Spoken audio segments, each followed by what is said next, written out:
പിതാക്കന്മാരുടെ സ്നേഹവും ത്യാഗവും ഓർമ്മിക്കുന്നതിനും അവരോടുള്ള നന്ദി പ്രകടിപ്പിക്കുന്നതിനുമായി എല്ലാ വർഷവും ആഘോഷിക്കുന്ന ദിനമാണ് ഫാദേഴ്സ് ഡേ.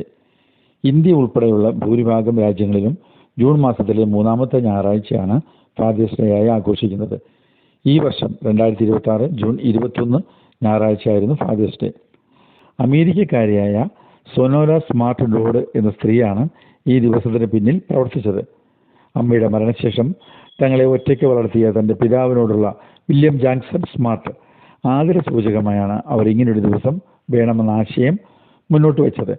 1910 ജൂൺ 19 ആദ്യമായി ഫാദേഴ്സ് ഡേ ആഘോഷിച്ചത്. ഔദ്യോഗിക അംഗീകാരം ലഭിച്ചത് 1972 അമേരിക്കൻ പ്രസിഡന്റ് റിച്ചാർഡ് നിക്സൺ ജൂണിലെ മൂന്നാമത്തെ ഞായറാഴ്ച ഔദ്യോഗികമായി ഫാദേഴ്സ് ഡേ ആയി പ്രഖ്യാപിച്ചു. പിന്നീട് ലോകമെമ്പാടും ഈ ദിവസം പിന്തുടരാൻ തുടങ്ങി. വില കൂടിയ സമ്മാനങ്ങൾ നൽകുന്നതിനേക്കാൾ അച്ഛനോടൊപ്പം സമയം ചെലവഴിക്കുന്നതിനാണ് ഈ ദിവസം പ്രാധാന്യം നൽകേണ്ടത്. അച്ഛന് ഇഷ്ടമുള്ള ഒരു സമ്മാനം വാങ്ങി നൽകാം.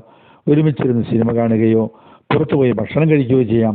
ദൂരെയാണെങ്കിൽ ഒരു ഫോൺ കോളിലൂടെ വീഡിയോ കോളിലൂടെയോ അച്ഛനോടുള്ള സ്നേഹവും നന്ദിയും അറിയിക്കാം. പലപ്പോഴും അച്ഛന്മാരെ ആരും പരിഗണിക്കാറില്ല. ഇങ്ങനൊരു ദിവസം വന്നത് അവർക്ക് നല്ലൊരു അംഗീകാരമാണ്. ഈ വർഷത്തെ ഫാദേഴ്സ് ഡേക്ക് ഇവിടെ അമേരിക്കയിൽ ഒരു പള്ളിയിൽ നടന്ന ചടങ്ങിൽ എനിക്കും പങ്കെടുക്കാൻ സാധിച്ചു.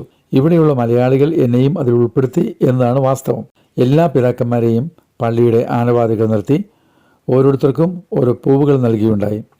ഇതുമായി എല്ലാവരും ക്രമമായി പള്ളിയുടെ മധ്യത്തിലൂടെ ചെന്ന് വികാരിയച്ഛൻ്റെ കൈവശം പൂക്കൾ കാഴ്ചയായി സമർപ്പിക്കണം. അതിനായി പള്ളിയുടെ മധ്യത്തിലൂടെ സഞ്ചരിക്കുമ്പോൾ എൻ്റെ അടുത്ത് നിന്ന ഒരാൾ ഒരു ആത്മകഥം അല്പം ഉച്ചത്തിൽ പറഞ്ഞു. പിന്നെ എന്നെ നോക്കി പുഞ്ചിരിച്ച് അത് ആവർത്തിച്ചു. ഓ, അപ്പന്മാരെ ആരാധിക്കാൻ, എല്ലാ ആദരവും അമ്മമാർക്കല്ലേ.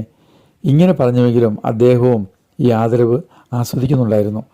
എല്ലാവരുടെയും കാഴ്ചകൾ സ്വീകരിച്ച് വികാരിയച്ഛൻ ഓരോരുത്തർക്കും വേണ്ടി പ്രാർത്ഥിച്ചു. വിശുദ്ധ കുർബാനയിലും പിതാക്കന്മാരെ സമർപ്പിച്ച് വികാരിയച്ഛൻ പ്രത്യേകം പ്രാർത്ഥിച്ചു. കുർബാനയ്ക്ക് ശേഷം എല്ലാ പിതാക്കന്മാർക്കും ഓരോ ടോർച്ചുകൾ സമ്മാനമായി നൽകി. ഇടവകയുടെ അപ്പനായ വികാരിയച്ഛന് പ്രത്യേക സമ്മാനം ഇടവകക്കാരും നൽകി.